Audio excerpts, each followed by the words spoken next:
Hey, everybody. I think we've all been waiting for this day for quite some time.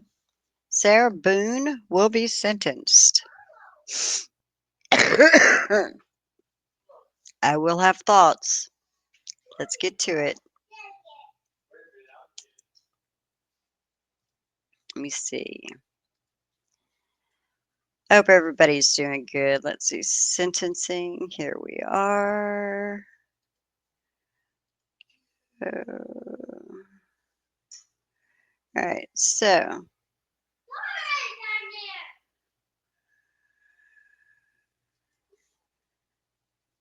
it's a lot of waiting. So, let's just get right to it.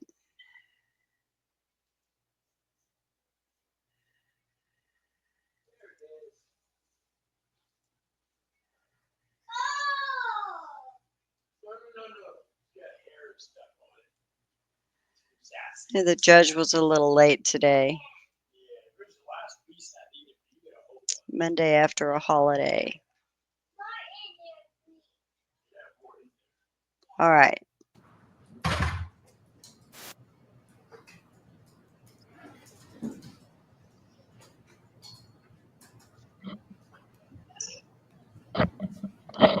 Oh, my hair is just, ugh.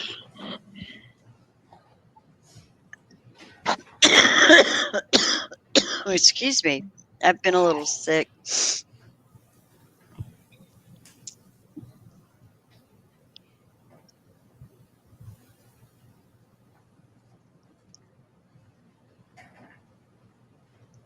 So hard to believe it's finally come to this, right? I mean, it's like, and to be honest, you know, yeah, I think as most people, I heard the story when it happened because it was just really unbelievable.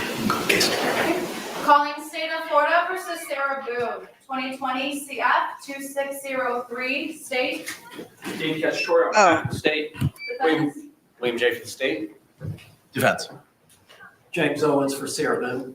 Ms. Boone is seated at counsel's table. Ma'am, if you could please raise your right hand, Madam Clerk's going to go ahead and swear you in. Do you solemnly swear or affirm the testimony about to give will be the truth, the whole truth, and nothing but the truth? I do. Ma'am, can you state your full name and date of birth for the record for us? Sarah Boone, 10-10-77. We are here for a sentencing. The jury returned a verdict on October 25, finding you, Ms. Boone, guilty of murder in the second degree. We were running a little bit late this afternoon. I apologize for that. I was in court all morning and took the opportunity to review all of your submittals from earlier this morning, Mr. Owens, including the victim or the character statements, the psychological evaluation by Dr. Harper, the motion for downward departure, the motion for new trial, and the state's response to same. Before we proceed with any sentencing in this matter, the court needs to address the defendant's motion for new trial and the state's response to the defendant's motion for new trial. Anything in addition you'd like to argue at this time, Mr. Owens, over and above what is contained in your motion, sir? No, sir. State. No, sir. All right. After reviewing the motion and the state's response to same, the defendant's motion for a new trial is denied. Based on the court's review of the record, the court's participation in the trial, and review of all the evidence, and the court's prior findings and rulings at trial and prior thereto. With that, I believe that we're prepared to proceed with sentencing at this time. The court has reviewed the pre-sentencing investigation prepared by the Department of Corrections. Are there any housekeeping matters that we need to address, Mr. J. or Mr. Cacciatore, before we proceed? Not from the state. Are there any housekeeping matters from your side of the ledger, sir, that we need to address, Mr. Owens? Judge, I do have 4 lay witnesses that are Of going to testify. course. We've got Dr. Harper here to testify. Of course, my client's going to testify, but one of the 4 lay witnesses wants to appear by Zoom. She lives up in Minnesota. I don't know if that's allowed. We don't have an objection to that. pen One of pal. our witnesses will be providing an impact statement. Would also like to appear. A pen pal. Okay, so stipulated. If you need it, just let Anita know, Wow. and I can have her email it to you right now, the link. We do have the link. She's waiting to get on, I guess. Who might it be, sir? Several people. It should be Lana Albert. She is here, sir. She's in the, viewing, her camera's off and she's, Okay, let me just say that we know that everything that's going to happen today, Sarah Boone, definitely it's her doing. All right, she's able to control her wishes at this point because her attorney, you know, He's done his job. Now, I know she probably will appeal her case. Um, she didn't have a leg to stand on. It's she doesn't understand it, but she has no leg to stand on. So Microphone is muted, but she's in the lobby. All right, with that, State, you may proceed. Your Honor, at this time, we would like to take an impact statement from, I believe, Anna Torres, who she will be appearing virtually. I see several guests, but I do not see a Anna Torres in the virtual lobby, sir. Well, I think while maybe she's having some issues logging on, we have also in-person witnesses. We can proceed with those first, sir. All line for us.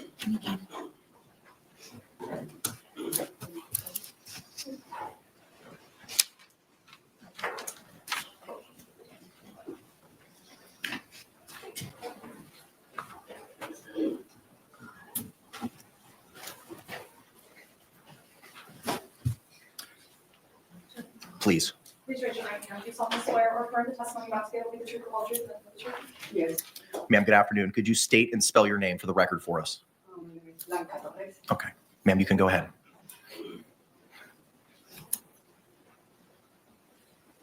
Okay. Okay. this is his mama. I just want to tell Sarah Boone that I don't hate her for what she did. And I always remember that evening when that lady came into my door and she knocked at the door. And she asked for my name. I said, I tell her my name. And then she said, can I come in? I said, okay, yes. And she told me to sit down. I never think that was going to be my son. And then she said my son was dead. Since that day, I can sleep. It's hard for me to remember that moment. My son is not here no more. She don't only kill my son, she killed a father, a brother, an uncle. It's been hard on my family because all the brothers, they will always work together. But now it's like something real.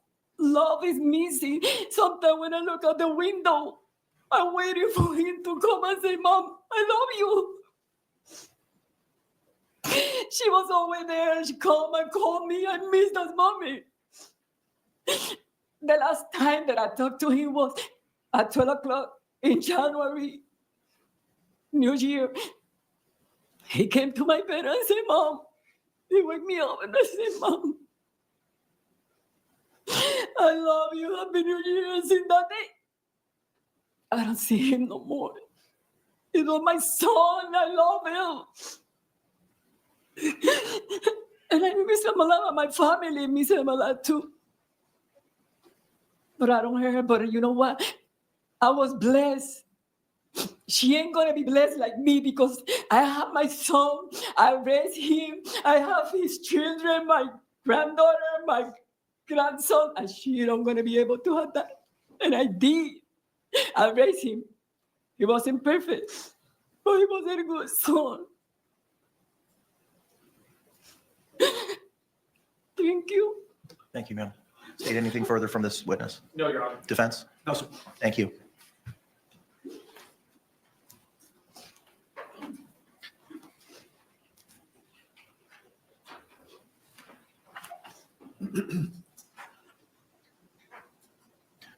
You may call your next victim impact statement. Victoria Torres. Do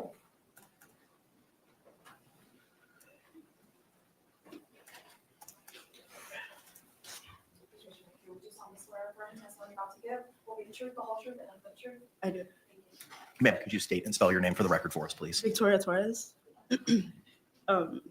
My name is Victoria Torres. George is my brother. Unfortunately, my family has experienced two horrifying tragedies.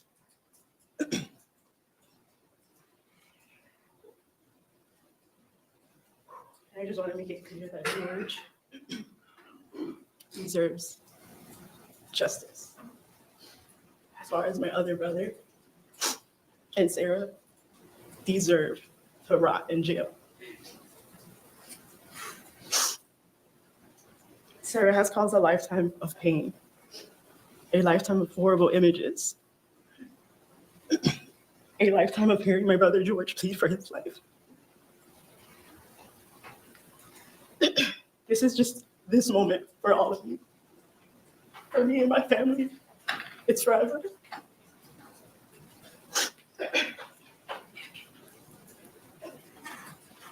Such a simple thing as using a suitcase is so triggering. I try not to close it all the way and leave at least like 2 or 3 inches for the zipper.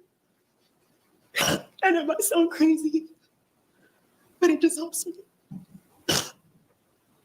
She really has flipped my family's life upside down. And I just hope that we can truly get justice for my brother. And I just want to tell the team, thank you so much for everything they did. Thank you. Thank you. State anything further? No, Your Honor. Defense? Thank you. I Your can't Honor, even could we see imagine if, just Ms. seeing a Remorse suitcase. was able to make it online? Do not see an Anna Torres in the lobby, sir. I have lots of guests, HHSA, Mr. Beck, Lana Albert, Jason Gunn.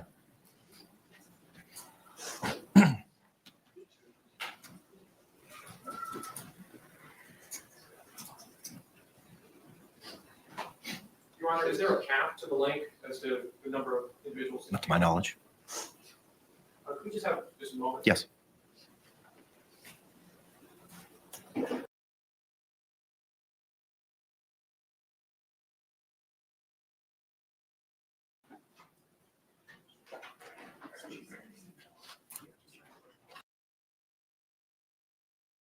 I know they're going to do everything they can to wait for this person. This is one of his daughters. So definitely, if she wants to speak, they're going to try to do everything they can to make sure she can. So hopefully it works.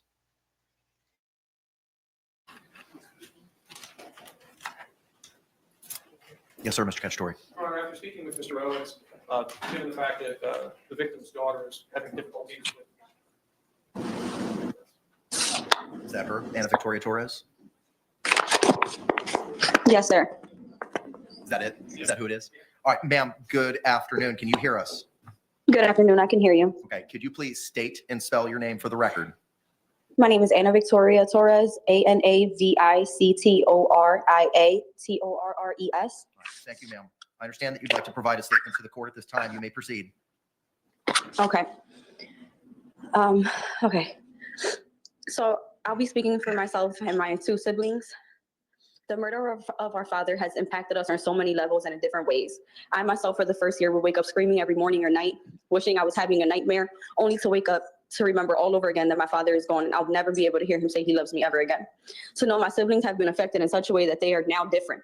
They have had a piece of their heart ripped away from them, all while her son gets to hear his mother's voice and see her alive. Is pathetic. Because of you, Sarah, my sister is heartbroken. Because of you, Sarah, my brother is left wondering when he will ever see his father again.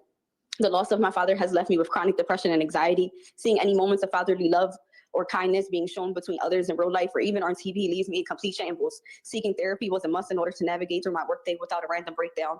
Thoughts of my father's demise still enter my mind ever so often. I'm left either angry, sad, or sick to my stomach to think of how his final moments were.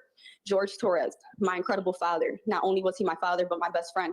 My personal comic provided me with wisdom and knowledge, creative and loving dad, an older brother, an uncle, a cousin, a friend, a son, and above all, our father. He was human and deserved to be treated as such. My father, George Torres, was one of a kind, an absolute gem. Unfortunately, his light was dimmed on earth by evilness, but with us, we will forever make his name live on. Especially Sarah. I pray that you see his face when you see him at night. That is it. Thank you. Anything further, State?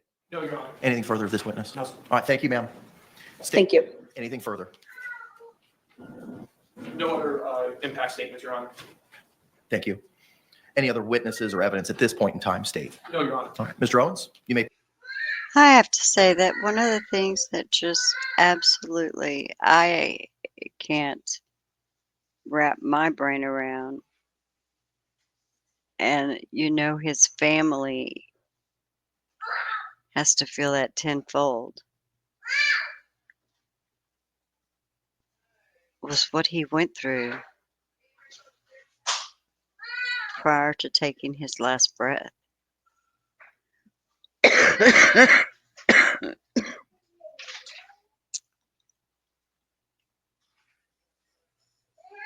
Sometimes I can't catch my breath. And it's just for a little while. And it's not because of a traumatic event, it's just because I'm sick. And I'm going to have this forever. But even when I can't catch my breath, I know that it's going to end. I'm going to be okay. I'm going to be able to breathe.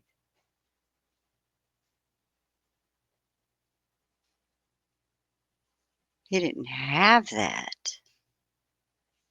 He didn't have that. I can't imagine what his life was like those last hours. Okay, I'm sorry. You proceed, sir. Ms. Diane Smith. Judge, what do you want? I have no issue with her being at the podium. If you want to move about the well to conduct your examination, that's fine, counselor. Ma'am, come on up.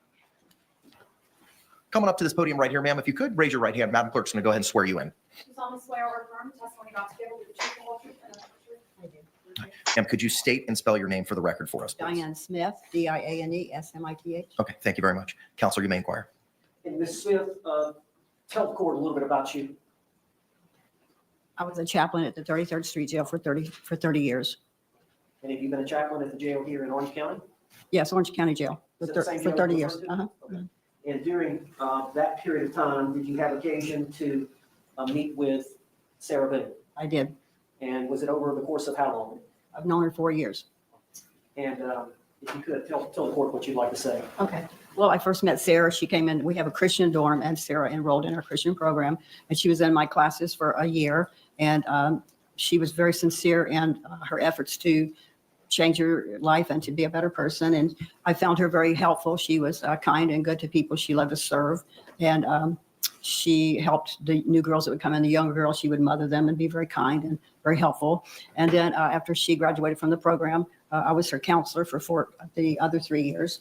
And I always found her, very sincere and, trying to do better. I spoke with many inmates that knew her and was associated with her. And they spoke very highly of her and said that, she was helpful and kind and tried to help other people. And I just found her to be, very sincere and trying to be a very good person and change and help people. Was the Bible involved at all? Oh, yes, it was all spiritual. Yes, it was spiritual growth plus character, growth and character, trying to just be a better person in general. She liked to serve other people, she would help the girls wash their clothes and show them around and teach. But spiritually, she grew very, very great spiritually. Thank you. Hang on, ma'am, just one second. Ma'am? Hang on just one second, Ms. Smith. State, any questions? No, Your All Honor. right, thank you, ma'am. I appreciate you.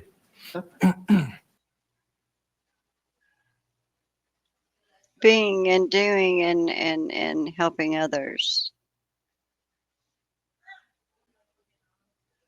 doesn't take away from the fact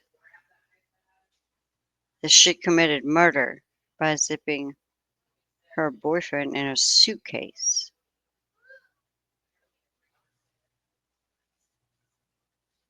But okay. I'd like to call Christina Pena.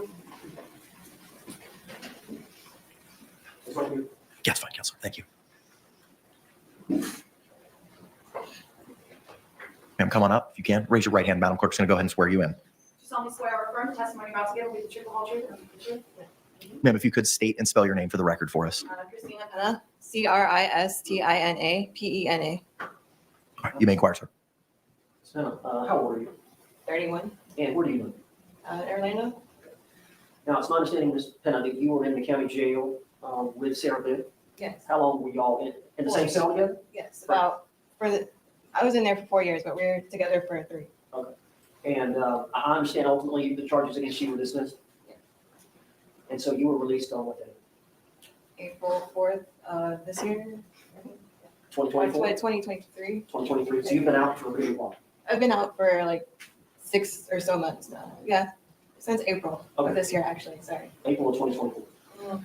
And you said y'all were bunkmates there together for about 3 years? Yeah. I would assume that y'all got to know each other pretty well. We did. And if you could, if you'd like to speak on her behalf to the judge. Yes. Sarah's one of my best friends, my only. You take your time. She's helped me a lot. Spiritually and like growing and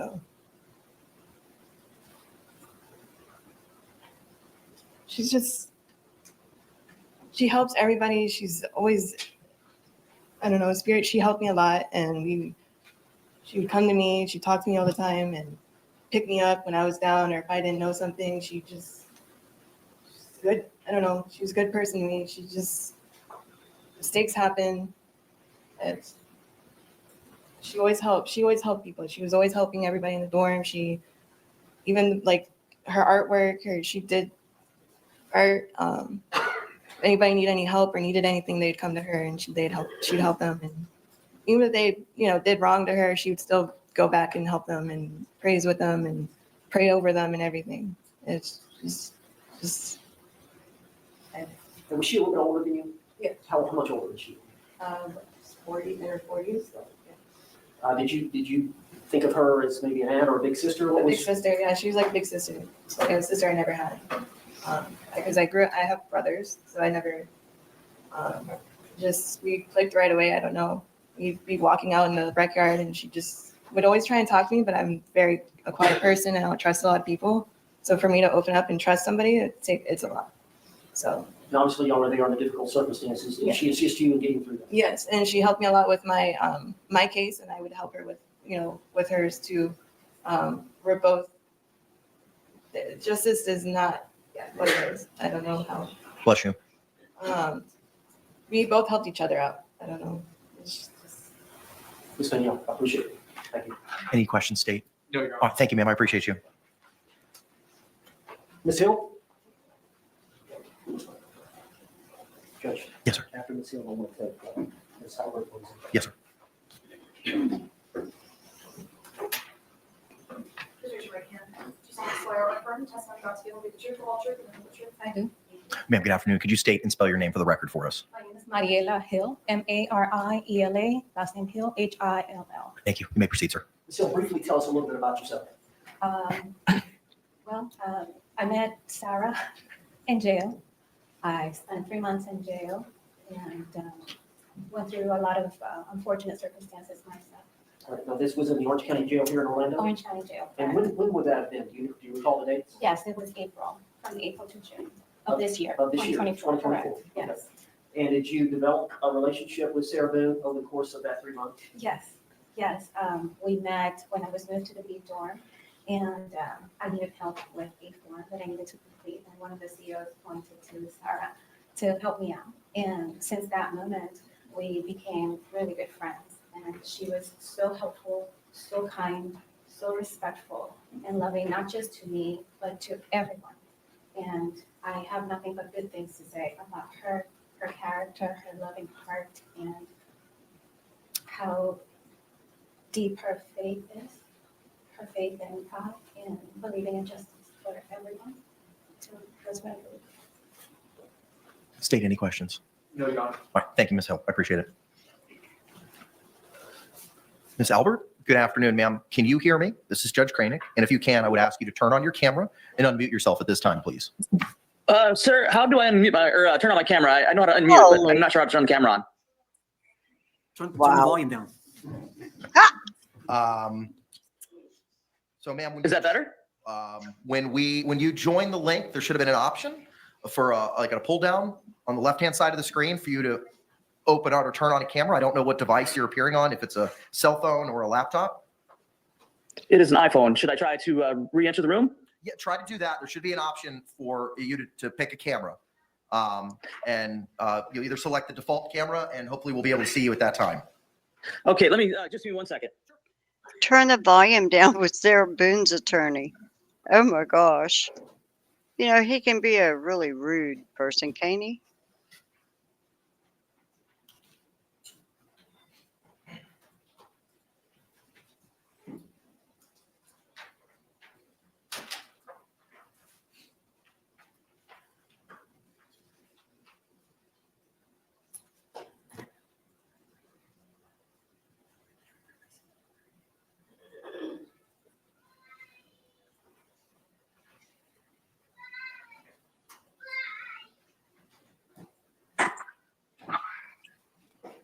Did that work? Can you see me? I cannot. Shoot. Yeah, it's saying default camera. It's saying front camera. I chose it. It didn't show my face or anything like that. A pen pal.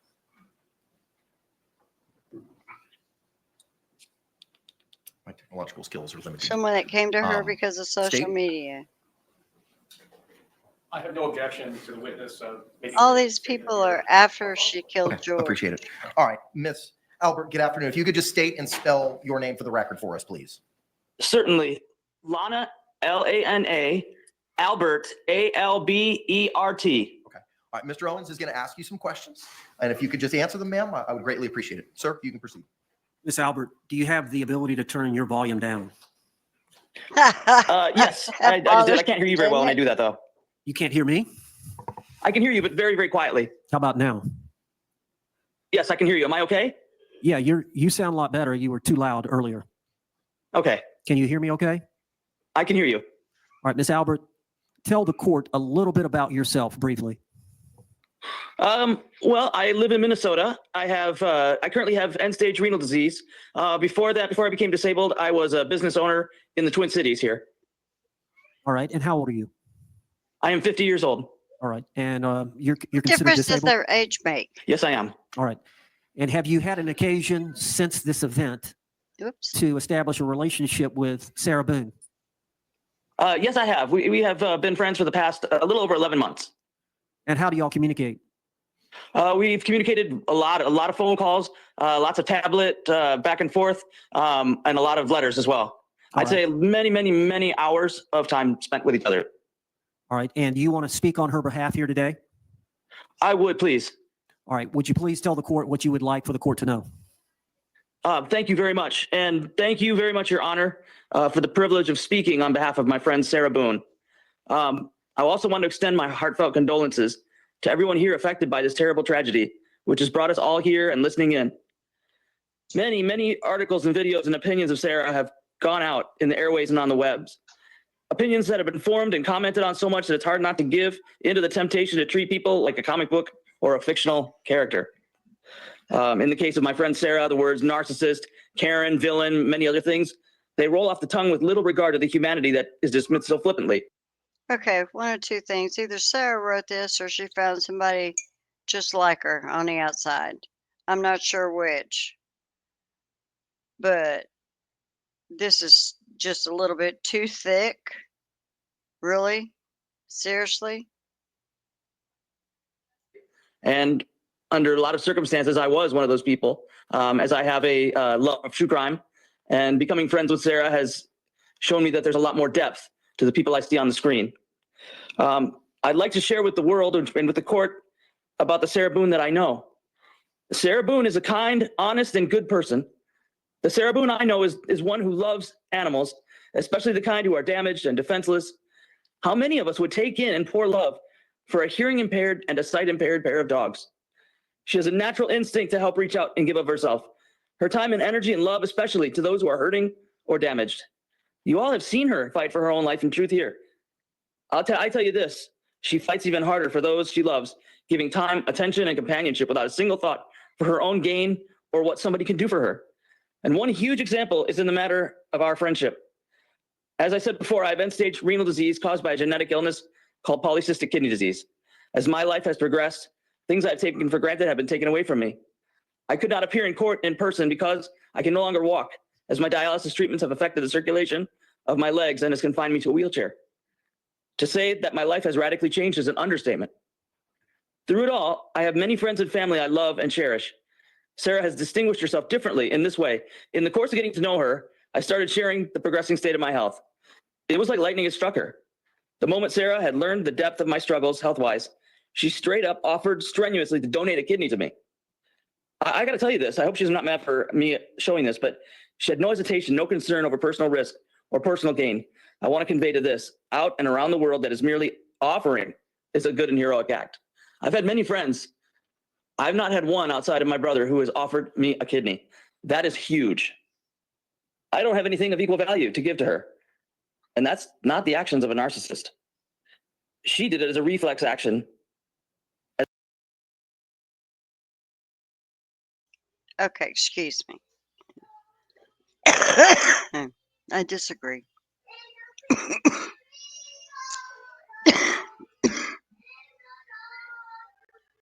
Narcissists do all kinds of things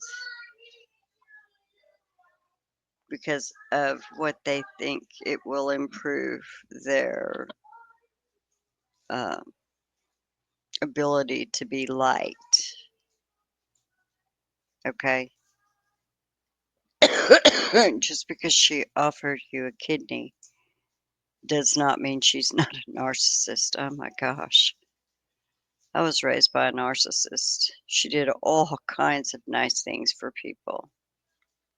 So, I hate to bust your bubble, but that's not proof that she's not a narcissist. She's just worried about what her public perception of her is. That's all. As a good person. After the verdict came in October, we spoke that night.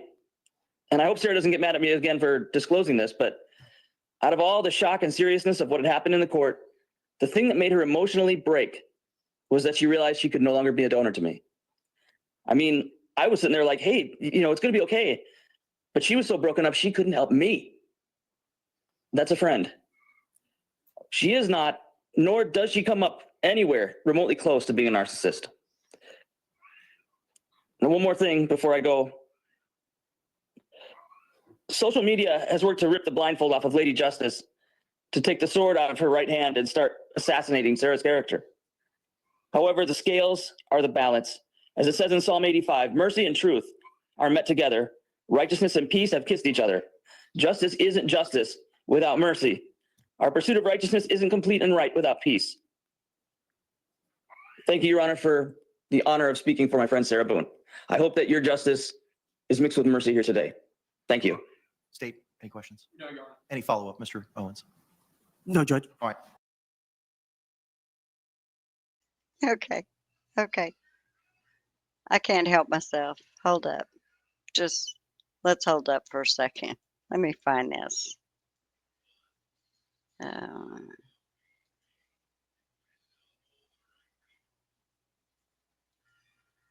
right here. Okay. This is a video during the trial.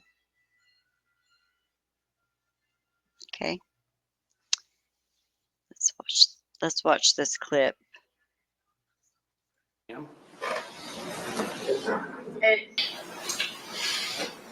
Movie starting with file name B51, long file name. Metadata shows 12/29/2019, 4:04 p.m. modified.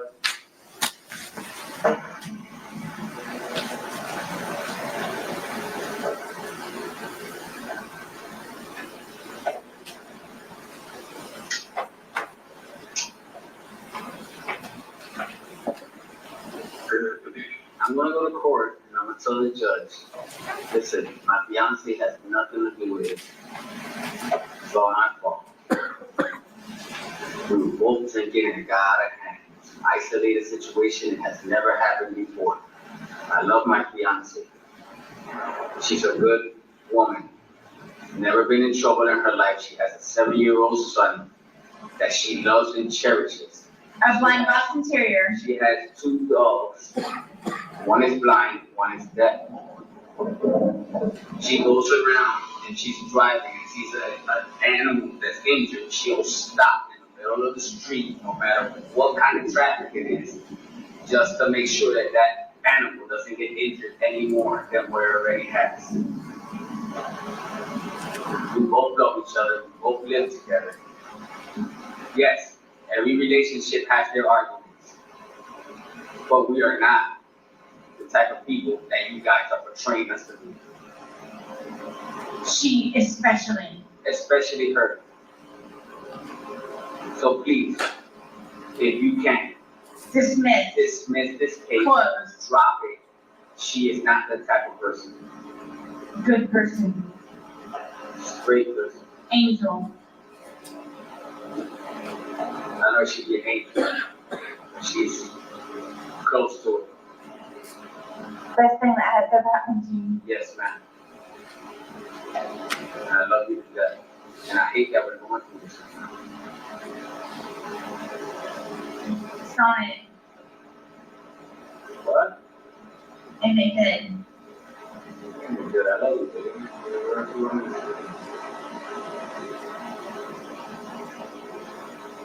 God will prevail and He will take us out of this situation. Love you. What else do you want me to say? Isn't that what he said? What else do you want me to say? Wow. All right.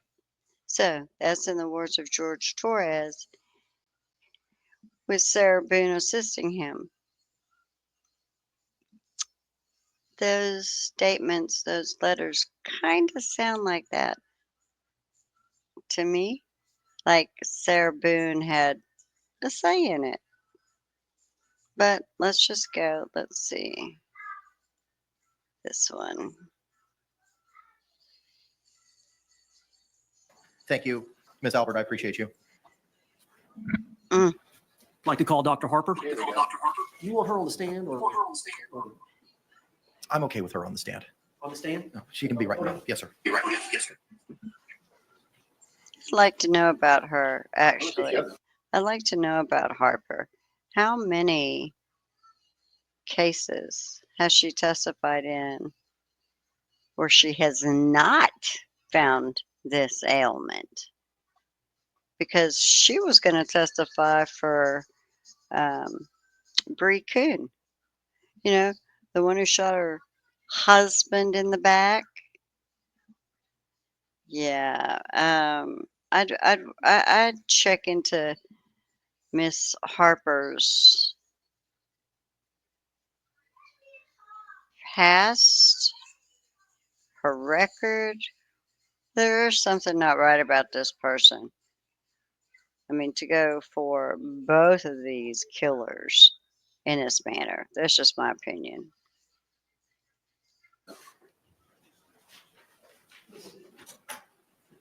Judge, you want her on the podium? No, she'd be at the podium. That's fine. Doctor, good afternoon. If you could please raise your right hand. Madam Clerk's going to go ahead and swear you in. If you could, doctor, state and spell your name for the record for us, please. Dr. Julie Harper, Julieharper. All right, thank you. Counselor, you may inquire. And Dr. Harper, we all know we were here a few weeks back for the trial and your testimony. So the judge knows quite a bit about your testimony. But if you could, I know that you prepared a report and we have submitted that to the court, which the court has read and state has a copy. And I don't know if you want to refer to that or just speak on wrong about Sarah Boone and what you did to assess her, and then any opinions that you want to express. All right. I think that during trial testimony, I reviewed all the documents, excuse me, and all of the records that were available. They're documented in my report as well. In addition to the forensic clinical interviews that I conducted, I also have had the opportunity to talk to her brother, Philip Paulson in the interim since the trial, and I included his information in my report as to her family background. The brother that's in jail, Give the court a synopsis of prison, what whatever? your findings are, or what you uncovered maybe from the brother, whatever you think the court needs to hear that's relevant material to his decision. So referring to the summary section of my report, I'll keep it brief, but I'll outline the highlights that I feel like haven't been conveyed before, which is an understanding of Ms. Boone's early family life, in that she is the middle child of her parents' union, and that her parents did not have a happy marriage. They didn't provide an opportunity to have a good role model as to how to have a partnership together. Ms. Boone was born in close proximity to her youngest brother, 11 months apart, and in my clinic. Let's get out the fiddle, okay? Let's get out the fiddle. My mother left my father probably before I was even 10 months old. My mother, for whatever reason, has hated me as far back as I can remember.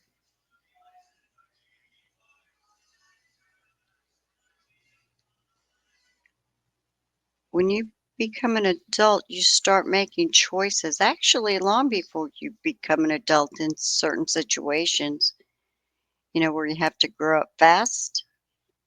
So let me hear some more woe is me about what Sarah did not have as a child, and therefore it made her more susceptible to be a killer.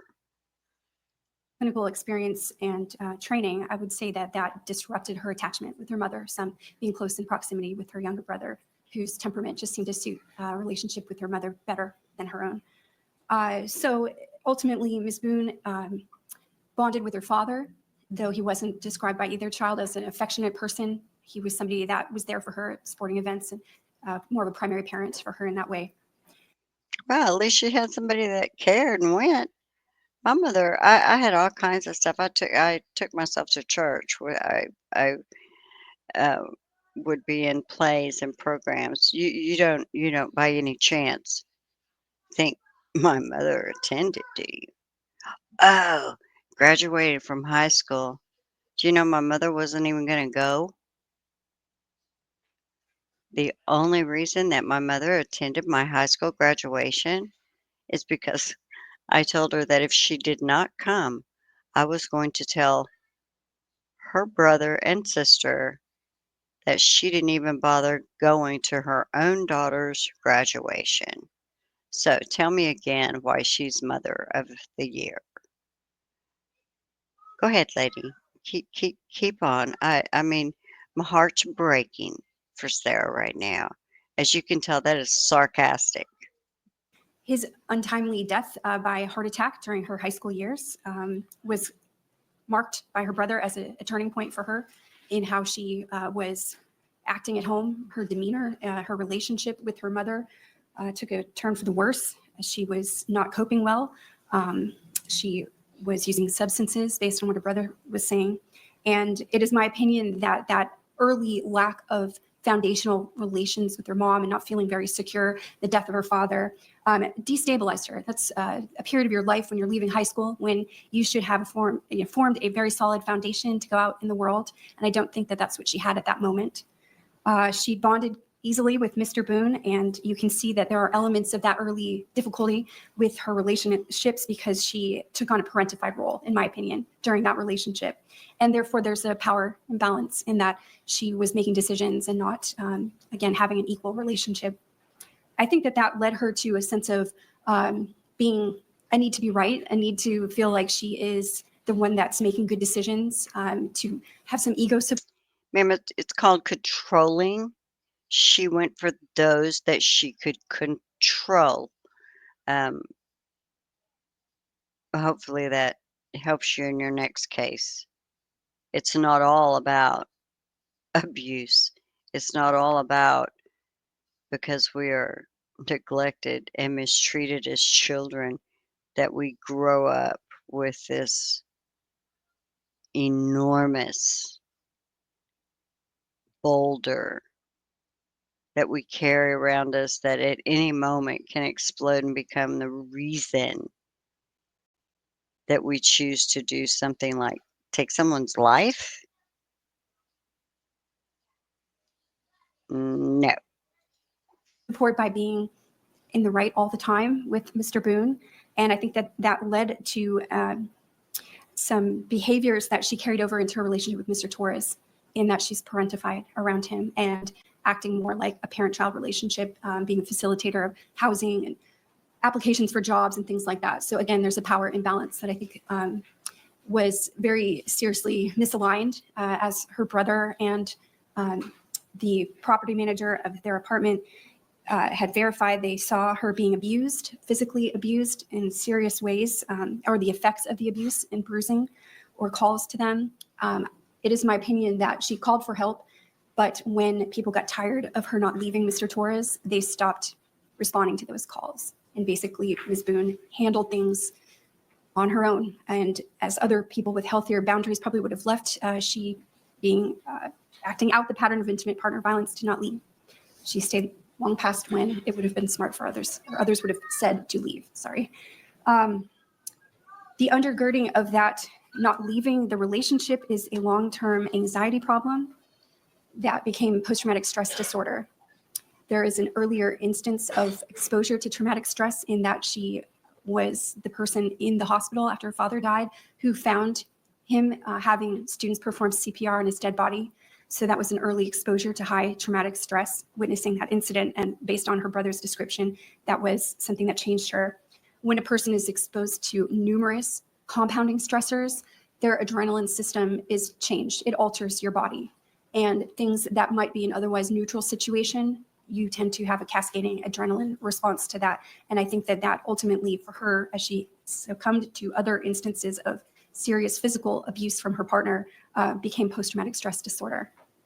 I do think that that is a condition that is still existent even while she's in jail.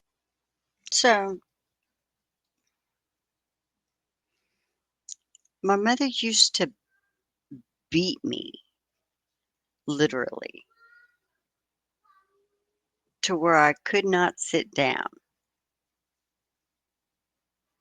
She used to brag to other adults just how far she could sling me into the next room simply with a backhand.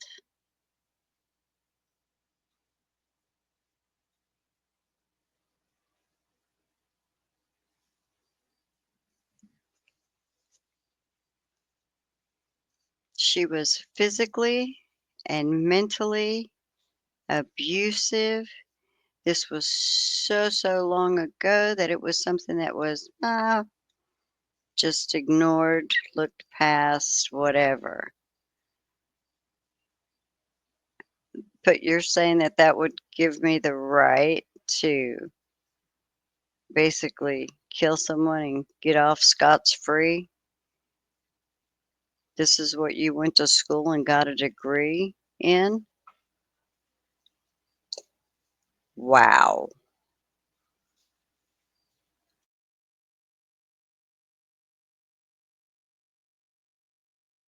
Jail. It's something that she needs treatment for because those triggers are unmitigated, meaning that she hasn't really had the kind of therapy to address them and reduce her adrenaline and anxiety responses when she thinks of past instances of traumatic events that have happened to her. You can also respond to post-traumatic stress disorder clinically by using antidepressant therapy, and that would be something that could assist her ultimately in reducing symptoms if she had counseling and antidepressant therapy. Now, Dr. Harper, I know you may testify in the trial that, in your opinion, she suffered as a battered spouse syndrome that is legally recognized in Florida, in the courts of Florida. That's correct. And I understand that that is tied to this intimate partner violence, which is maybe the same thing, but there's a complex mental health issue that ties into that. Can you speak on the complexity of that whole cycle that one such as Sarah Boone and George Torres were involved in? Certainly. So intimate partner violence is not a diagnosis. It's a pattern of events that occur between two partners in which the power dynamic is altered by the physical abuse or behaviors that are controlling in nature to the point that someone's safety is threatened. It's common for victims of that to have a complex mental health condition, often including depression, anxiety, and substance abuse problems. And what might be substance abuse to cope with the problem, like numbing oneself, will sometimes result in its own diagnosis. The pattern of intimate partner violence, I think we covered in the trial, but just in summary about that, there are phases in which at first bonding of the two partners might be something positive. They've got something in common or have pleasurable time together. And then the secondary phase of that is when there is change in dynamic and some kind of traumatic event occurs, some instance of physical violence. And then there's a third phase in which it's like a honeymoon phase where they're trying to right the relationship. So in phase one, when they're having something pleasurable, the tone shifts. Phase two, there is some kind of incident. And phase three, there's the honeymoon phase. As that pertains to anxiety, I think that a person who suffers from intimate partner violence never stops experiencing that hypervigilance, waiting for the next instance of violence to occur. So even though they may look happy, they might be experiencing something positive, they've not really relaxed because their memory that could or will occur again is still in their mind. So they haven't fully stopped experiencing intimate partner violence. It's just what phase of the process they're in. And Dr. Harper, it goes into more detail in your report, which I supplied to the court, which is a total of 11 pages, and I believe that's confidential documents. That's what's been marked. I don't believe it's been filed in the court file. If it has, that's something if it needs to be, it's something we can address. I have reviewed it. It does reflect confidential and privileged information on the first page. I don't believe it's been filed in the court file unless you did it. Okay. It already has been? All right, appreciate it. Okay, excellent. Thanks, sir. And Dr. Harper, you're aware that the defense has filed a defense motion for downward departure. Yes. And we listed several factors under paragraph 3, capacity of the defendant to appreciate the criminal nature of her actions and conform with the requirements of law or substantially impaired, that she requires specialized treatment for a mental disorder that is not related to substance use or addiction, although you agree that she does suffer from alcohol use disorder. So she has an underlying mental health disorder, post-traumatic stress disorder, and I additionally diagnosed her with alcohol use disorder, which is separate. Would you agree she does require specialized treatment for a mental disorder that's not related to the substance abuse or addiction? That's correct. And you agree she's amenable for treatment? Yes. And you would agree that she acted under extreme duress in this unique homicide case? Yes. And you would agree that the uniqueness of the circumstances, the facts and circumstances surrounding the case, that the offense was committed in an unsophisticated manner? I'm sorry. It does not matter. He could have been asleep and she could have shot him, beat him in the head with a frying pan, whatever.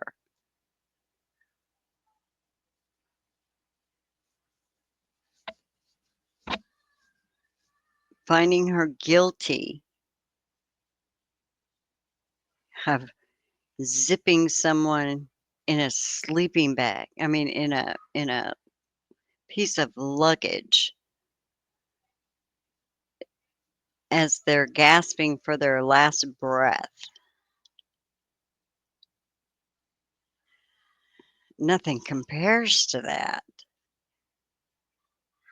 She could have therapy. She should have been in therapy. You have therapy at the jail? I bet you have therapy at the jail.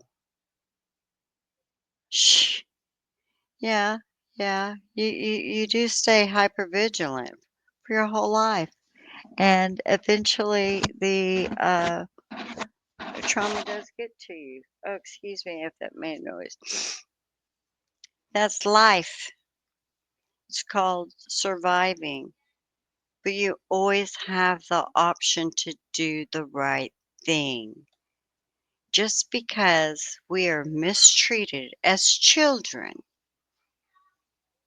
does not give you a pass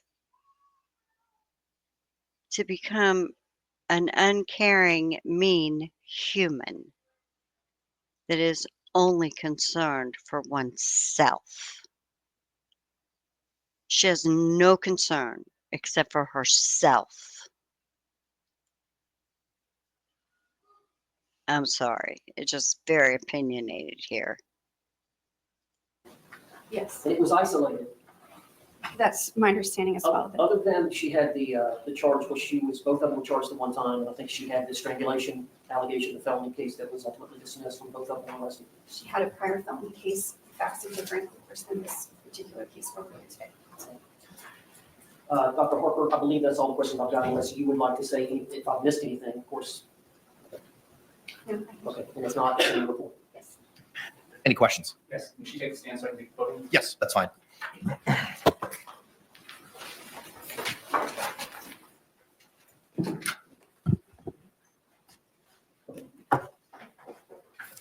You may inquire, sir. In pages 1 and 2 of your report, you go through the sources of your information, correct? Yes. And that would include 8 interviews that you had with her from the course of August of 2020 through September of 2024, correct? There were 9 interviews, but 8 dates of service are listed. You did the Miller Forensic Assessment of Symptoms Test, or MFAST, That's right. Inventory of Legal Knowledge, ILK, That's right. Clinician Administered PTSD Scale 5 examination. Yes. You consulted with her attorney. Yes. Videotaped interviews from this court case number of Sarah Boone, interview part 1 and 2, Abraham Moreno interview, Brandon Moats interview, Brian Boone interview, Juan Torres interview, and Melissa Sexton interview, correct? Yes. You reviewed the autopsy photos. Yes. You reviewed some of the digital forensic exhibits, including the Apple iPhone XS and the Samsung SMJ 327 T1 photographs from those 2 devices. Yes. You reviewed Bates stamped discovery pages 1 through 413. That's correct. The crime scene photos are photos of a scene taken on June 19th of 2020. Yes. Aspire Health records. Yes. And who do those pertain to? Aspire Health records are for Sarah Boone. Florida Hospital Medical Group records. Yes. And who do those records pertain to? That is also for Sarah Boone. And Aspire, is that a mental health treatment facility? It has an emergency department record, but that would be the place where she was detained under the Baker Act. And it is routine and common in the practice of forensic psychology or psychiatry to rely on the records of other such practitioners. As a source of information, sure. You reviewed the deposition of Dr. Tanya Warner. I did. You reviewed the trial testimony of Sarah Boone, Brian Boone, Dr. Michael Brannon, Dr. Tanya Werner, correct? Yes. The jury verdict form dated 10/25/24. Yes.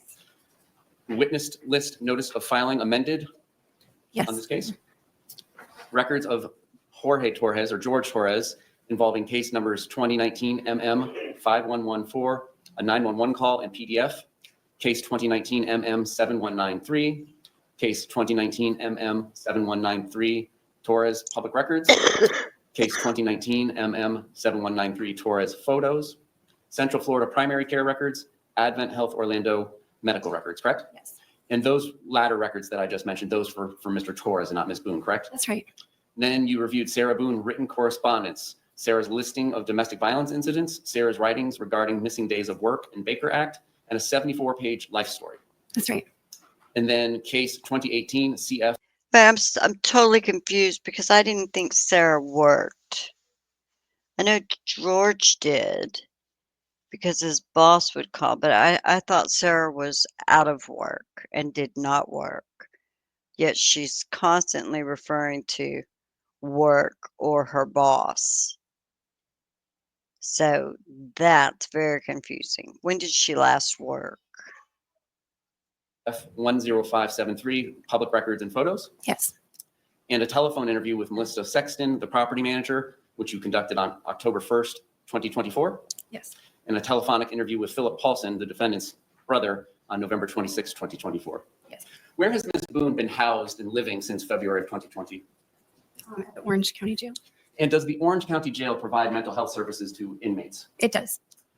And you already testified you would routinely, as a forensic psychologist, review records kept of a psychological or psychiatric treatment of a patient or a client, correct? Yes.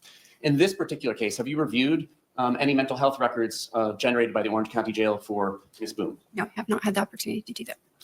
So for the last 58 months or so, if she was being seen by the mental health treatment staff at the jail, you have not reviewed those records. That's correct. And they are overseen at the jail, in the Orange County Jail, by a psychiatrist. Are you aware or not?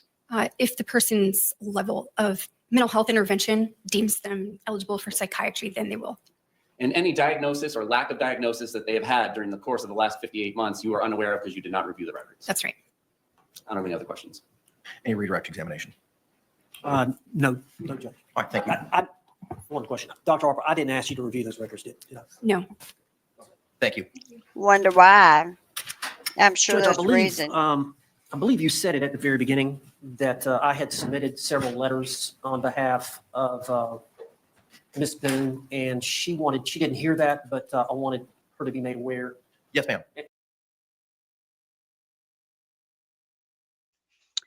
Are you kidding me? Seriously, Sarah?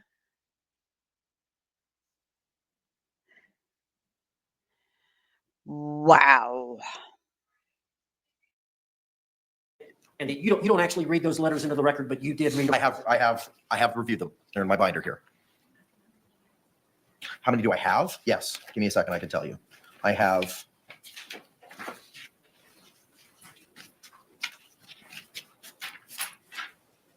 I have 6 handwritten letters. First one is 1 page. Second one is 2 pages. Third one is 1 page. Fourth one is 2 pages. Fifth one is 2 pages. Sixth one is 2 pages. I have a typed letter from Diane Smith, the assistant chaplain.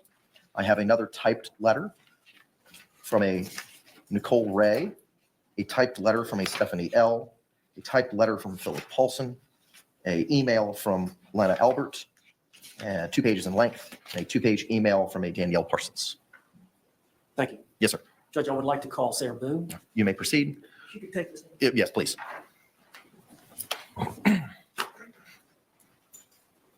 Oh, wow. Oh, wow. Oh, my gosh. Oh, my gosh. Ms. Boone, Oh you my can be seated. gosh. You've been previously sworn. Ooh, she may gonna inquire, get sir. that mic fixed, huh? For the record, just state your name again. Sarah Boone. Now, this is unlike a trial, so you're allowed to speak in a narrative form, as well as I understand you have taken some notes or written a letter that you want to read from, and then you want to speak to the court after that. Yes. Why don't you go ahead and get started?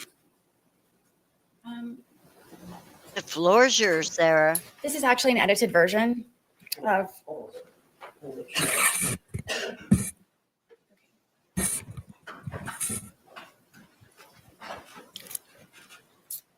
I wrote I this had a lot and to I say. edited it. I've had a lot of time to think about things, and I didn't really know how to put it on paper. And I didn't know how much I could say or how little I should say. So what I have here is, like I said, an edited version. But I would like to read the more important parts that I feel that everyone should know that wasn't said in my actual trial. And on top of what I have on paper, I have, this is just the tip of the tip of the tip of the iceberg. So I wanted to read this, and then if I may, I would like to address everyone in my apology on top of my statement. You may proceed, ma'am. Kentu Sukuroi is a kind of Japanese ceramic style which means to repair with gold. In this tradition, when a ceramic piece breaks, an artisan will fuse the pieces back together again using liquid gold or gold dust lacquer. So rather than being covered up, the breaks become more obvious and a brilliant new piece of art emerges from the brokenness. It embraces flaws, weakness, and imperfections, and also teaches the essence of resilience. Every crack in a ceramic piece is a part of its history, and each piece becomes more beautiful because it has been broken. This is the wisdom of Kentu Sukuroi. In my wisdom and with all of my repairs, then, now, and ongoing, God is, has been, and will always be my artisan. All of my gold is forgiveness. This has held me together, made me shine brighter, and overcome the damage caused by George Torres, the Torres family, the justice system, Orange County Corrections Department, social media, scoundrel detectives, infamy, defamation, ongoing constitutional rights violation. Did she say scoundrel detectives?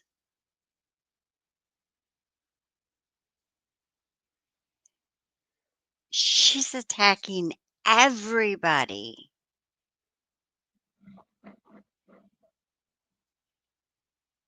Social media, sweetheart. You're the one that brought in the social media by your antics. Well, originally you brought us in by your murder, but wow, back it up, Sarah.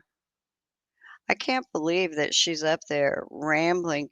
Did people not tell her that, you're kind of looking for the remorseful side?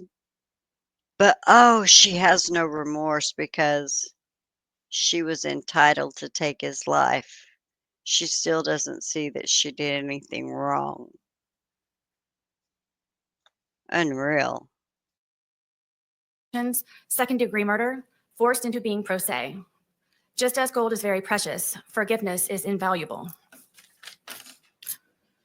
Forgiveness is not an attempt to change or forget who, what, or how you've lived through to be so gold, but an act of grace, humility, and considerable self-compassion to be set free from sorrow. Withholding forgiveness denies your brilliance and adds even greater grief and deeper heartache, irreparable cracks on top of the already that no one deserves, no matter the pain or disappointment, untruths or injustice. It doesn't matter. As the more broken you are, even though now different than before, you've become more outstanding and more extraordinary.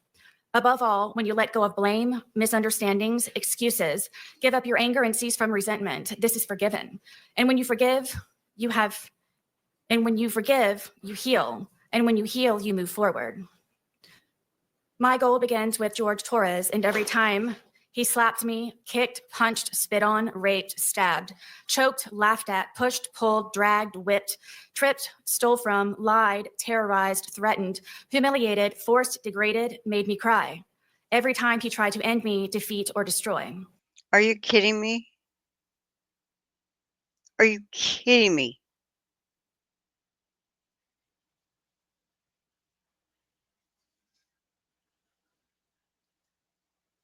I mean, I guess show your complete self, Sarah.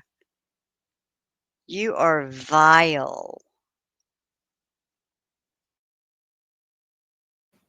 I forgive George for beating me senseless, for trying to sleep because I had to go to work or my son's field trip the next day, for ruining my deceased family's heirlooms, traditions, and keepsakes, my son's furniture, destroying the television we watched together, for wrecking. Okay, the television was a setup. That video was a setup. That was an agreed thing to do. You can tell by watching it. And what, she had something on the floor to catch it. There were things pinned and stuff to it. Obviously, the TV didn't work, Sarah. You're vile to say these things about a man that you killed. I mean, you're saying all this with his family sitting there. You have no concern. Because, lady, you just sat and you just imagined every horrible thing that could happen to a woman and just blamed this poor innocent dead man for doing it to you. You are sick. Our townhome by breaking windows, punching holes in the walls and doors, ramming his entire body into glass doors, kicking in my front and back door over and over and over, for breaking or removing the locks from all of the doors and sometimes the knobs altogether, so I had nowhere to feel safe, including the sacred space of my son's room where he beat me bloody on his bed, for terrorizing and threatening my blind and deaf dogs by leaving the gate open I built to keep them safe, telling me he hoped I'd find their bloated dead body in the pond or scrape their remains off of the pavement, for kicking them off of the bed and throwing across the room because they were trying to protect me, for threatening to make me unrecognizable to my son by breaking all of the bones in my face, like his brother Moses did to him after he kept seeing all of the bruises from George beating me, like all of the times their father beat their mother, for all of the drunken rages and fist fights with so many neighbors when wandering into their apartments during hunting expeditions after I had.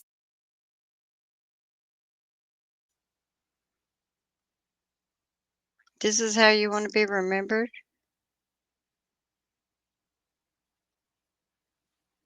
Oh, yeah, on the day I was sentenced, I got up and I read this miraculous writing that I've spent months preparing so that I could rip his family to shreds one more time. You are horrible, Sarah Boone. Escaped, for drowning me in liquor and wine because I didn't want to drink, causing me to urinate on myself, then butting the end of the bottle in my face, giving me 2 black eyes and a bloody nose, for making me experience what it is to be sodomized, threatening to kill my friends and the neighbors when they checked on me to make sure I was alive and in one piece, for threatening to burn down our townhome and set my car on fire because I got a job, for holding me hostage on weekends my son was supposed to come over by keeping my keys around his neck, my phone in his crotch, and a butcher knife stuck in the middle of the table as a warning not to ask anything or try to leave, for stabbing me in the leg and not letting me call 911 or an ambulance or seek help, where I nearly bled to death until I concocted a lie to save him from being arrested, for destroying my phone with a hammer because my son called, for me experiencing ever being arrested and after today, prison, for beating me almost blind, crushing my occipital lobe, for having me experience what it means to see stars, like in the cartoons, where a character has a tall lump on their head. I had that too, and many times. For dragging me downstairs by my hair in the middle of the night just to sit next to him. For taking my car driving drunk with my debit card to buy more alcohol while I slept, even after I kindly explained the importance of my car to take my son to school foremost, me to work, and he to his batterers intervention classes and probation officer meetings, where I would be forced to sit for hours in the parking lot waiting for him. For causing me so much trauma and pain, mentally, physically, emotionally, I had to be hospitalized more than once. For destroying my reputation and integrity, for my M for murderer scarlet letter, not letting me feel safe to live, talk to other people, spend time with my son, have a job, friendships, simply go to the bathroom with the door closed, or go to sleep soundly or comfortably. I forgive George for lying, for him trying in so many ways, so many times, to end me with his terrifying love. I also forgive the Torres family, his mother and father foremost, also his 2 ex-wives and daughters, all. Man, I so wish that her ex-husband, Mr. Boone, would reach out to me. I would love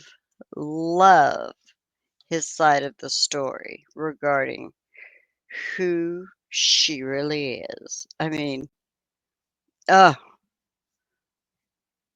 I wish people that knew you would come forward. You are something else. For knowing who George was capable of and has done in the past, his history of violence and where he learned it, than to keep turning a blind eye when I would ask for help. All of his siblings, including Varel Torres, who is now on his way to prison for stabbing the mother of their baby in the side of her head. For everyone who knew what George was doing to me, sometimes how and when, but allowed and enabled. I forgive them for caring too late. I hope they all ask themselves while quiet and comfortable in bed at night the uneasy question, what could I have done to stop this from happening to both of them? And after all the time Sarah tried to, by asking for help from all of us and so many times. Another great contributor of my gold is social media, with its greed, insensitivity, deception, obvious exploitation, and advantageous gain from my criminal case as a whole, and for sentencing me by anticipation as a result of ignorance and hate, conjured and fabricated by the organized crime that is social media, which condemned me in the court of global public opinion since the beginning. Social media is organized crime? No. Sarah, let me help you out. See, you wanted social media. You wanted it so bad. The problem is you thought social media would want you back and would take your side. And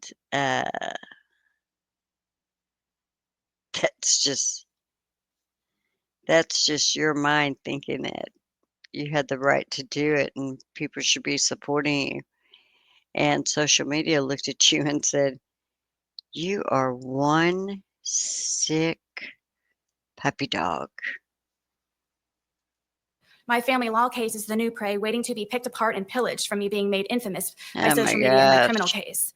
It simply seems I cannot forgive and be forgiven and move forward. Social media has made me a pariah. It has caused great oppression and undeniable disadvantages, especially by broadcasting and manipulating my cases online. In my criminal case, as a result, my opportunities to be given a fair, proper, and uninfluenced successful conclusion was heavily depleted and poisoned. I forgive them. Also, all of the media tycoons for not having a life of their own, trying so desperately to make themselves seem so right by making me appear so wrong. Forgiveness for prejudgment, ridiculous theatrics, lies, making and taking blood money from my and others' misfortunes, accidents, and catastrophes. It's all over their hands and their keyboards. And even after all that's been said and done, theorized, hypothesized, scrutinized, and blasphemed in my case, still no one knows me. In the end, I forgive myself for not choosing my life sooner, for not being more brave, vigilant, bolder, and outspoken, stronger, mentally, physically, emotionally, and spiritually, for being hopeless, desperate, simple-minded, weak, and inexperienced.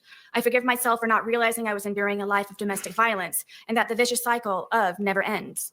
I had nothing to compare to. I've never been hit by a man ever before in my life. I was raised hitting a woman was wrong and should never happen. No excuse. I forgive myself for not escaping permanently, for not fighting back sooner to save myself, my son, my dogs, home, and car.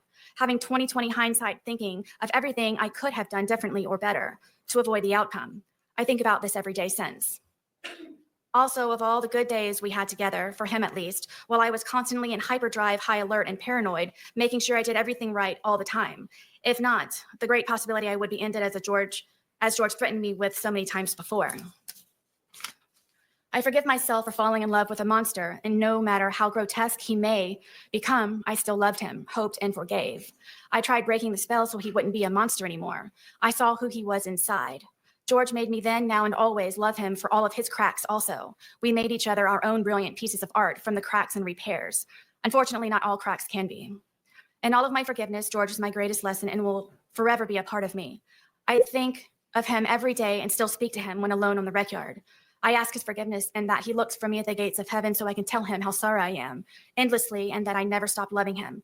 In all of it and still. When I first came to jail, I put my mat under my bed and cried all day and all night for months, only falling asleep from being so exhausted with grief. I wrote him letters. I wrote his family and his daughters, apologizing for asking for their forgiveness. But due to fear that my life or sons would be jeopardized, I did not send. I am sorry. I cannot begin to fathom any of their grief and sadness. Please forgive me. Almost everything reminds me of him, seeing my stab wound especially every day especially. It truly reminds me that all I really did live through. George haunts me. He is everywhere. I believe because I do still love him, think of him, and miss his laugh the most. In my heart, I know he is with me and understands that this tragedy was not intentional. I hope everyone can, his family foremost.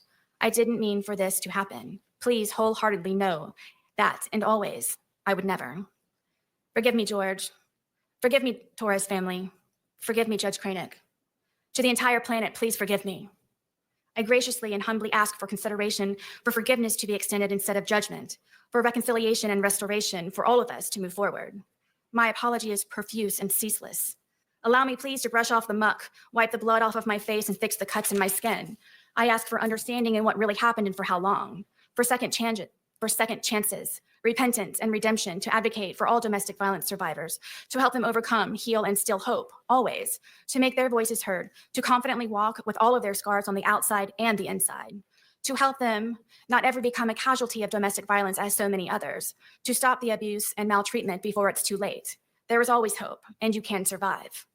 In my soft-spoken conclusion, I ask this. Soft-spoken conclusion. I think she is a Amber Heard wannabe. Mercy woman. She wants to be seen as a victim so desperately. It's amazing.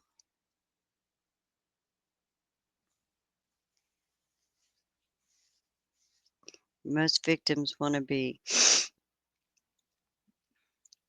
seen as just regular people, survivors.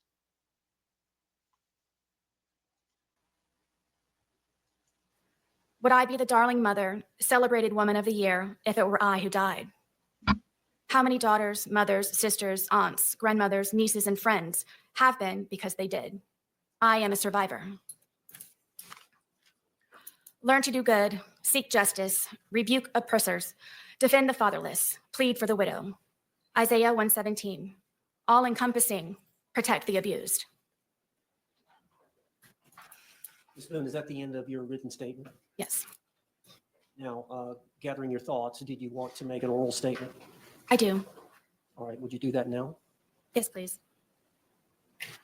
My verbal statement is primarily to the Torres family, to the judge, to his daughters. I know you all know who I really am and that I did care for George and that I do still love Wait. George. I thought nobody really knew who she was. Right? Isn't that what you said just less than 5 minutes ago? I know you know that we had very many good days. And I take offense to the statement of being said that this is just for a moment. Right now, with me here in the courtroom in front of you all, this is just for a moment. But the moments before that, in order for me to be here, is endless. It's everlasting. The scars that I have on the inside, my outside scars have healed, except for my stab wound. But this has changed me as a person to see things differently and to understand things differently and to not be weak and just try to protect yourself. And forever, regardless of the time that I may receive from today, I forever will have this experience. I forever will have George Torres with me in my heart, in my mind, my body, and my soul. As he and I used to say that we were one soul split into two bodies.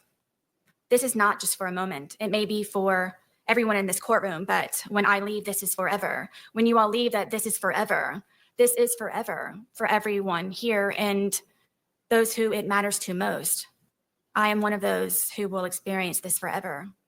I'm sorry. Words do not define my shame, and I don't know what else it is that I can say and convey to the Torres family how this happened. The ifs and whys and how really don't matter. It happened, and I'm sorry. Words cannot describe. And I hope that everyone can forgive me, the Torres family most of all, and his daughters, because I know what he meant to them. And I don't think that anybody ever understood what he meant to me and I to him. And I ask for forgiveness. Ms. Boone, I have just one or two questions, if you don't mind. And you can speak on it if you want or not.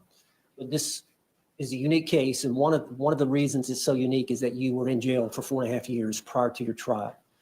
And I understand that when you were brought up as a child, that you did have some spirituality in your family, some church, some religion. Always. But I understand that you got away from that. Did you have a chance during the 4.5 years to look back at your spirituality? Absolutely. You know, everyone supposes that this is one of the worst experiences of my life, and it's actually been one of my greatest.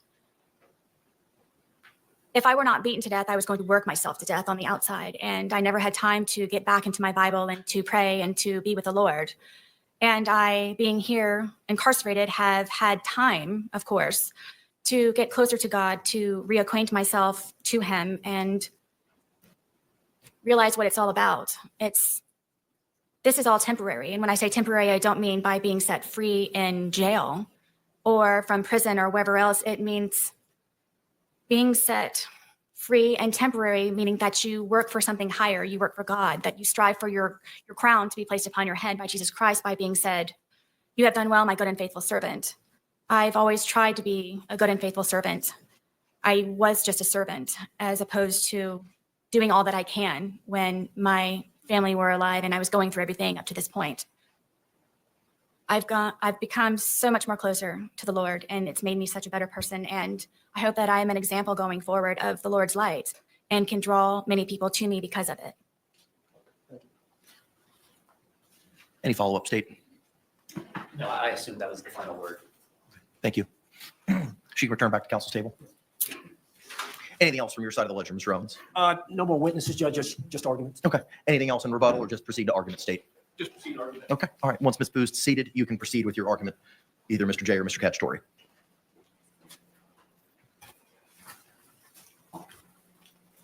You may proceed, sir.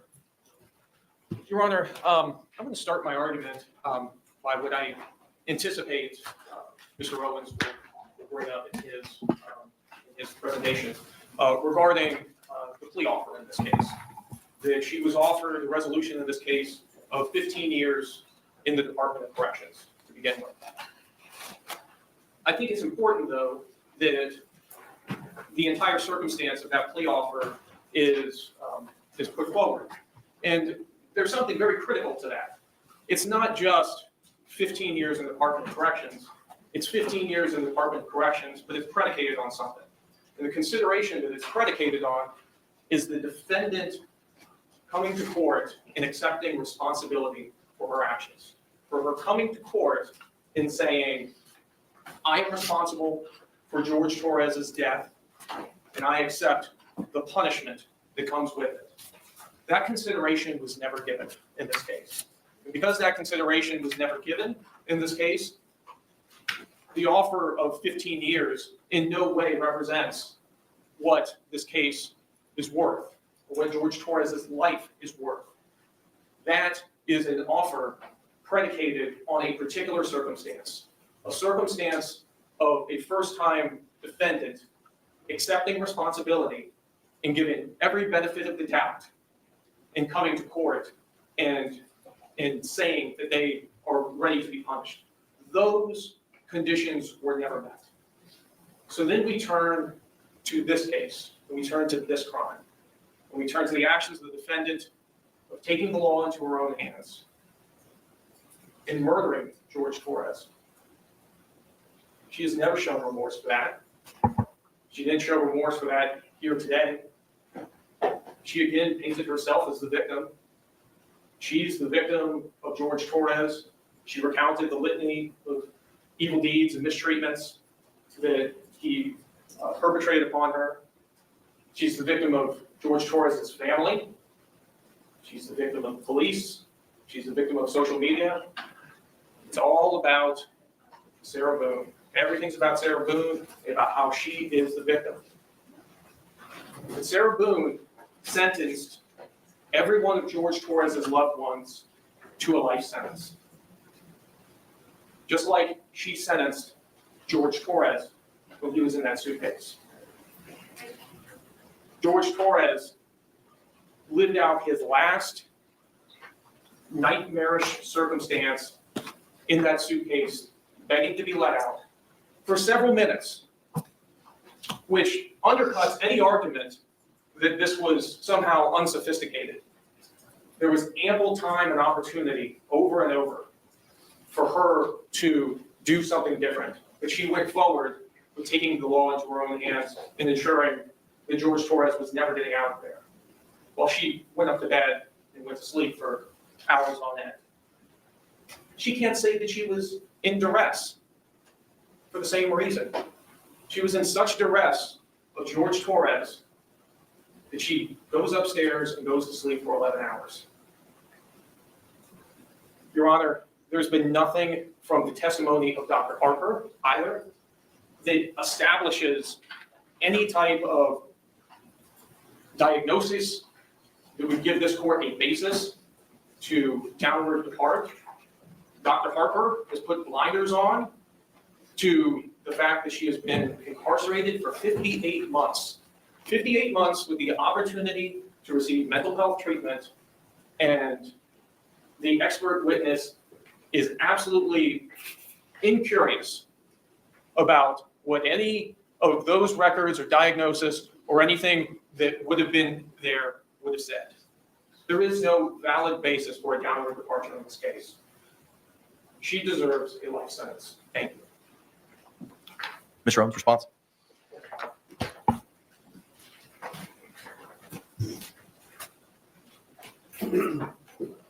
Just granted. First off, I want to thank you for taking the time to hear our side, hear the witnesses, and review the letters on Sarah Boone's behalf. We've all been here for this trial. We've all been here for other trials. We've all got some age on us. We've all got some life experience on us. And this is a unique case. This was a unique homicide. It was a unique death. And as we all know, a lot of these cases are not black and white. They're shades of gray. And these crimes don't occur in a vacuum. That there's generally a history, especially involving a domestic couple, a history that comes into play that must be explored. And a lot of what Sarah Boone testified to here today probably happened behind closed doors. And we all know that many times we do not know what happens behind closed doors between a man and a woman in their home, unless there is some reason for the neighbors or law enforcement or somebody else to get involved. And that happened in this case. And so gradually over time, as this event occurred, there was an investigation, and it was learned that there was a history of domestic violence involving these two parties. And what we learned was that physically there was violence, and there were photographs to establish that, as were introduced in the trial. And then there was testimony from experts, not only the defense expert, Dr. Harper, that Sarah Boone was the victim, and she was a victim of intimate partner violence, but coupled with the fact that the state's expert testified on the stand at the trial that Sarah Boone was a victim of intimate partner violence, that she suffered from this domestic or this battered spouse syndrome. That does not give you a right to commit murder. It gives you a right to stand tall on your own 2 feet, become a survivor, walk away. You don't get it. She didn't get it. She's never going to get it. Nobody's going to make her face it either. I don't get it. As the hands of George Torres. So there's two sides to it. And in a domestic violence situation like that, 95% of the women get out of that relationship. When violence starts to occur, they've either been raised a certain way, they have a certain self-esteem about themselves, where they refuse to put up with it, knowing that it's wrong, knowing that they can do better. But there is a small percentage throughout the country that, for whatever reason, mental health issues, addiction issues, whatever it is, it's complex. Financial reasons, children are involved, whatever.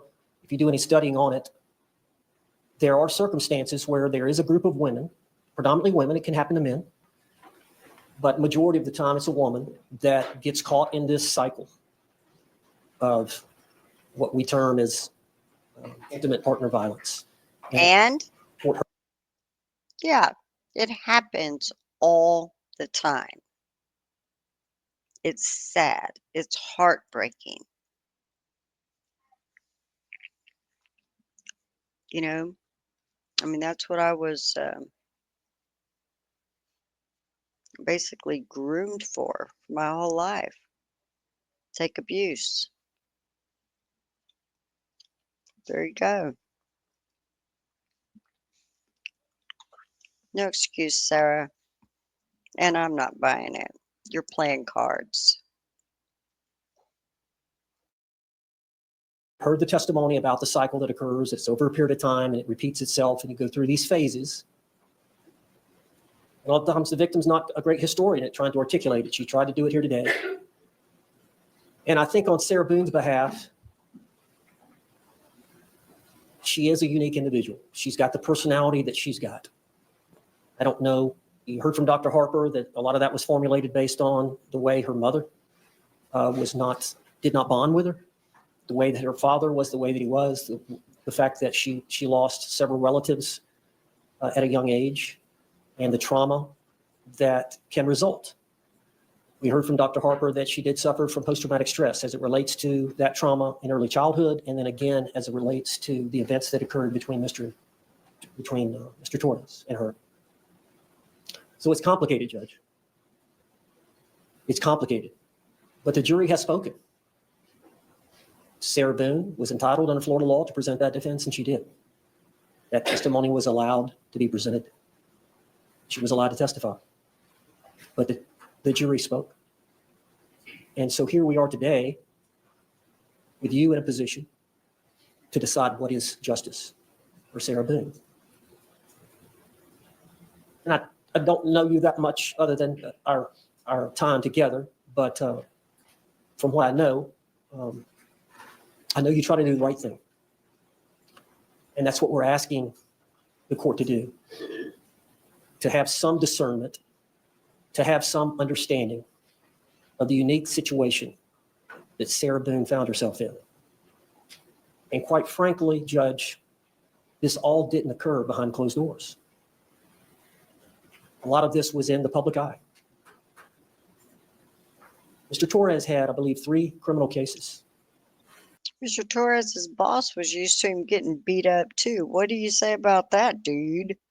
Before the courts of this county, in which Sarah Boone was a victim. Mr. Torres was the accused.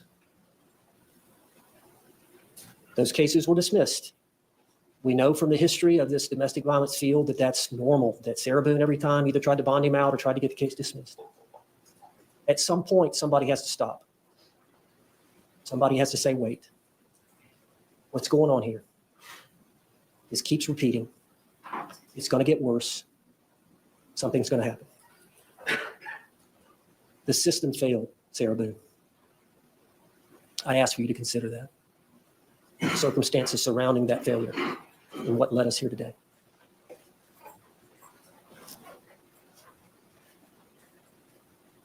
I've asked the court to consider a downward departure. I believe you've gotten a copy of the score sheet. Not since before trial. Is the score sheet stipulated to? Yes, yes, sir. All right, you may approach. Thank you. Yes, sir.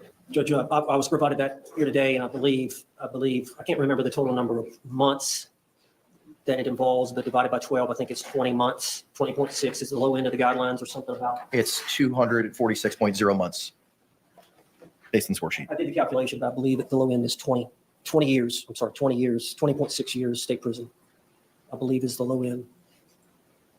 20.5. Yes, sir.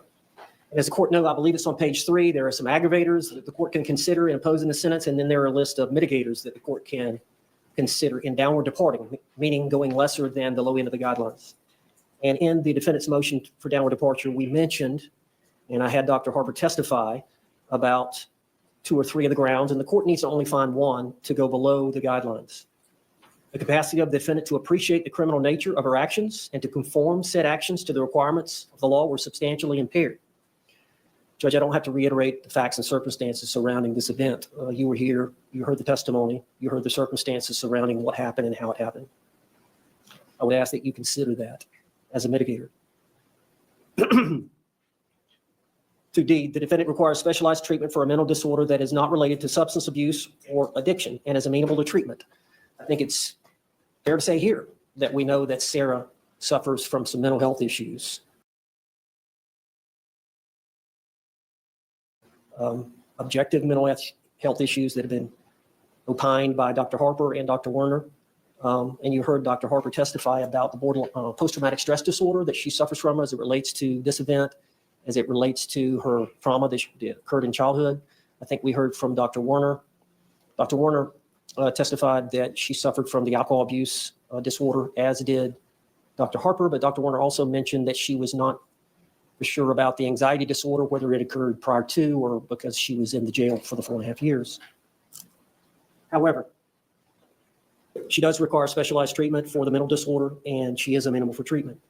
And then third, the defendant acted under extreme duress, I think based on Sarah Boone's mindset as she testified to here today, and then you heard from the experts at the trial, that when you get that anxious about what happens, Sarah testified about they would have good days where there would be no drinking or very little drinking, and then there would be other days where there was heavy drinking. And generally when George Torres got highly intoxicated is when potentially things could get violent, and that she was constantly anxious about each day that she was with him. She loved him, obviously being in a cycle like that where you love someone but can't leave them.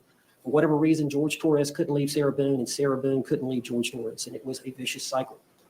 But we believe that she qualifies under that it was under extreme duress at the time of this event.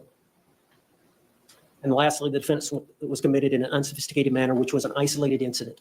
Now, isolated, we know, Judge, that she had one prior event in which both of them were arrested. You heard her testimony that it was during an event. They ended up downstairs next to the washer and dryer, and that she was on the bottom, and she had used her hands to try to get him off, and she had tried to choke him, and there were some marks on him. And she was arrested for felony domestic violence battery, as well as he was arrested. I think a few days later, both of those charges were dismissed against either party. But she has no criminal conviction record.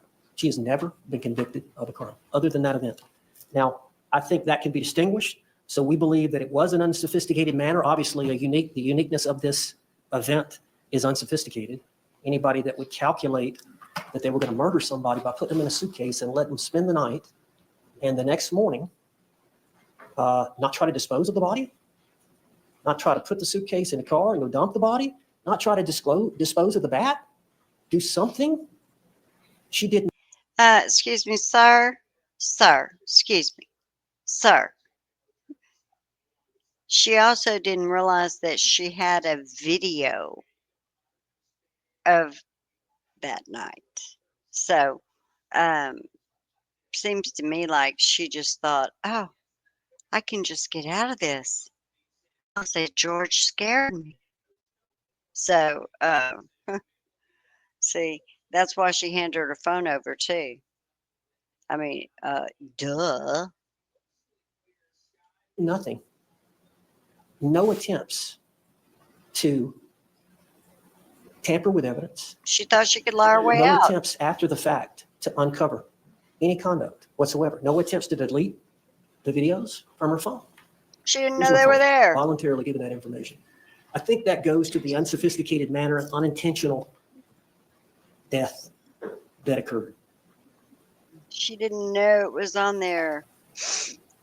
I remember the first time. Oh my gosh! The first are you time I still saw talking? the suitcase video, and I know people have different opinions. Tony Henderson, my colleague, had a different opinion when he saw it. But I remember the first time I saw the video, and I heard what she was saying to him when he was saying, "Hey, Sarah, let me out. I can't breathe," or words to that effect. And the way that she was talking to him, and the statements that she gave him, in my mind, what has he done to her? What has he done to her? Any loved one you see in a situation like that is going to run and let him out. So my thought was, obviously, they were both drinking. But what has he done to her? And I think it's telling about what she'd endured. So it's not a clear-cut case, Judge. It's not black and white. There is some gray. And it's up to you to decide what's appropriate based on the courts, based on the jury's decision. But I would ask you to temper whatever justice that you think is appropriate with some mercy, and consider the fact that the state was willing to offer 15 years on a manslaughter as a lesser included offense based on the facts and circumstances that they were aware of. No, no, no, no. They offered that, but she had to admit what she did and be remorseful. She still denies it. It's still everybody else's fault. Come again. Prior to this trial. Thank you. Thank you. Any rebuttal by the state? No, sir. The court has had the opportunity to review the evidence and testimony that was presented at trial. The victim impact statements presented here today, the statements of character witnesses, both orally and in writing, Dr. Harper's report and testimony, the defendant's testimony, pre-sentencing investigation, the arguments of the state and the arguments of the defense. Court pronounces sentence as follows. Ms. Boone, court sentences you to life in the Department of Corrections with credit time served that Madam Clerk will provide to you momentarily. There are also court costs and costs of prosecution, which Madam Clerk will give you the totals of momentarily. Due to the court levying a life sentence, the court is inclined to liquidate those to a civil judgment unless I hear opposition from the state. No opposition, Your Honor. All right. Madam Clerk, if you could please give us the credit time served and the court costs, please. 4 years, 9 months, and 8 days, and the court costs are $418, a state prosecution fee of $100, a dirt fee of $50, and a fee of, excuse me, we're not sure. I'm right. So the total would be, how much, His family. Oh, bless them. $618. All right, ma'am, the court costs and costs of prosecution are $618. Those will be liquidated to a civil judgment. You will be given credit time served of 4 years, 9 months, and 8 days. You will have 30 days from today to appeal the judgment and sentence in writing. If you cannot afford an attorney, one will be provided to you. I'm going to have the courtroom deputy provide you the paperwork. Because you've been incarcerated for the last 58 some odd months, the court is going to declare that you are indigent in this matter. I cannot appoint the public defender to represent you as they are conflicted out. Similarly, I cannot appoint the regional conflict counsel to represent you for the same reasons. The clerk will appoint an attorney from the conflict wheel who specializes in appellate litigation. And again, you'll have 30 days from today to appeal that judgment and sentence in writing. Do you have any questions for me? You will now be remanded into the custody of the Orange County Jail to transfer you to the Department of Corrections, and I wish you the best of luck. State, anything further? No, Your Honor. Defense, anything further? All right. Thank you all very much.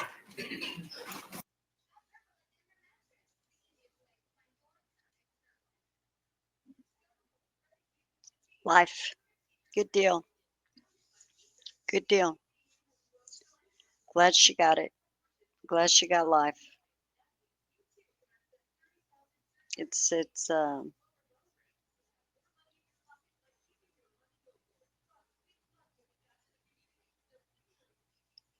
such BS.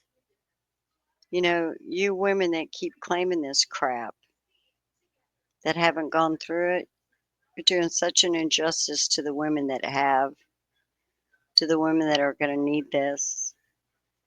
And same shrink was going to say Bree Coon suffered from whatever. No, she didn't. That's another one that wanted her way. So